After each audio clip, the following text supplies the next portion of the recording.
رغدا وانصرنا على القوم الكافرين ইফতারের পূর্ব মুহূর্তে দোয়া কবুলের সময় আল্লাহ আপনার হাজার রব্বুল আলামিন খালেদা জিয়ার রোগ মুক্তির জন্য যে দোয়া চেয়েছে আল্লাহ দয়া করে এই ঈদে জামা জুতো অ্যাক্সেসরিজের ডিসকাউন্ট। প্রত্যেকটি মামলা প্রত্যাহার করে রাষ্ট্রীয়ভাবে সসম্মানে বাংলার মাটিতে তারেক রহমানকে এনে উপস্থিত করতে হবে, বাংলার মানুষের মাঝে উপস্থিত করতে হবে। এই আমাদের দাবি আমার এই সরকারের কাছে। আমাদের দাবি, আমরা দীর্ঘ সংগ্রাম লড়াই করেছি একটি গণতান্ত্রিক পরিবেশ প্রতিষ্ঠা করার জন্য।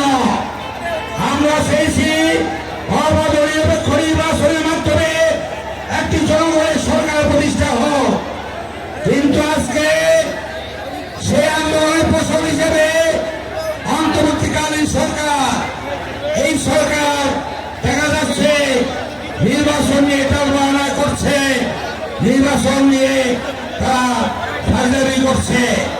আমরা বলতে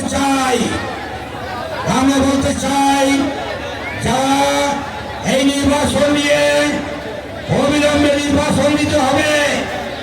যদি নির্বাচন বিলম্ব করা হয়, যদি পার্লামেন্ট নির্বাচন বিলম্ব করা হয়, বিএনপি চেয়ার শরিকরা এই সরকারের বিরুদ্ধেও আন্দোলন করতে পিছপা হবে না।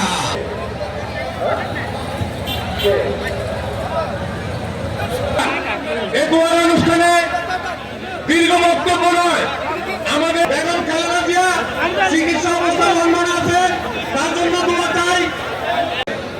অদ্যাবধি পর্যন্ত আমি এই রাজনীতির সাথে জড়িত ছিলাম, শক্তিশালী করব আহ্বান জানিয়ে এবং আজকে এই ঈদে জামা জুতো অ্যাক্সেসরিজের ডিসকাউন্ট।